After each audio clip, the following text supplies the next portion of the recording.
వాళ్ళ శిష్యుడు తీసుకున్నటువంటి నిర్ణయం, ఆ రాష్ట్రానికి ముఖ్యమంత్రిగా కేసీఆర్ రేవంత్ రెడ్డి తీసుకున్నటువంటి నిర్ణయం ఈరోజు ఆంధ్రప్రదేశ్ రాష్ట్రానికి ఒక బాసటగా ఎందుకు నిలబడలేకపోతుంది అని ఈ ఆంధ్రప్రదేశ్ రాష్ట్ర ప్రభుత్వాన్ని పరిపాలించే ముఖ్యమంత్రిని అడగాల్సినటువంటి పరిస్థితి ఆసన్నమైందని అనిపించింది.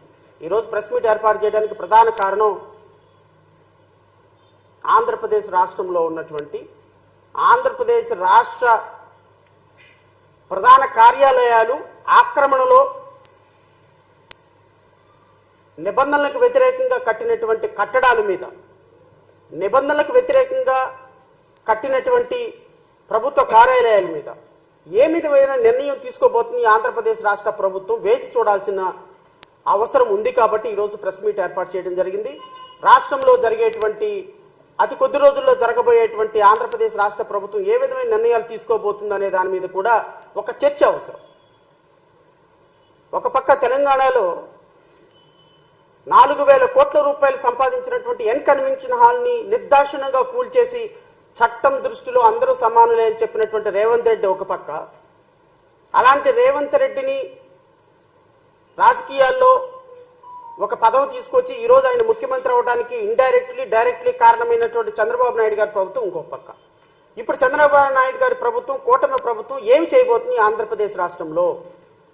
ఈ కూటమి ప్రభుత్వం ఏ నిర్ణయాలు తీసుకోబోతుంది ఆంధ్రప్రదేశ్ రాష్ట్రంలో?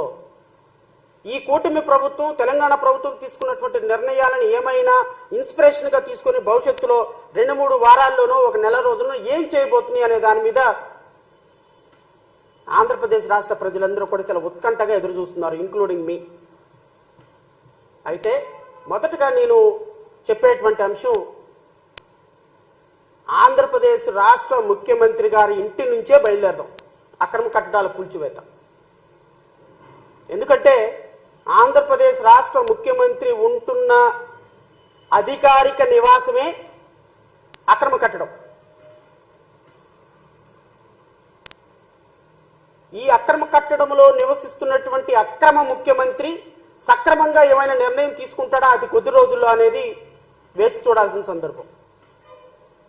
నేను గౌరవ ముఖ్యమంత్రి గారిని, గౌరవ ఉప ముఖ్యమంత్రి గారిని, ఎందుకు ఉప ముఖ్యమంత్రి గారిని ఇక్కడికి తీసుకురావాల్సి వస్తుంది అంటే, గౌరవ ఉప ముఖ్యమంత్రి శ్రీ పవన్ కళ్యాణ్ గారు కూడా ఇప్పుడు ఎన్విరాన్మెంటల్ పంచాయతీరాజ్ మినిస్టర్ కాబట్టి ఎకో సిస్టమ్ని పరిరక్షించాల్సినటువంటి బాధ్యత పవన్ కళ్యాణ్కి ఉంది. కాబట్టి ఈవెన్ చంద్రబాబు నాయుడు అక్రమ నివాసంలో ఉంటున్న చంద్రబాబు నాయుడిని కూడా తొలగించేసేసి పక్కన పెట్టేసేసి చంద్రబాబు నాయుడు మీద కూడా, ఆయన ఇంటి మీద కూడా కోల్చగొట్టగలిగినటువంటి నిర్ణయం తీసుకోగలిగిన అధికారం ఉన్నటువంటి మంత్రి కాబట్టి నేను పవన్ కళ్యాణ్ని అడగాల్సి వస్తుంది.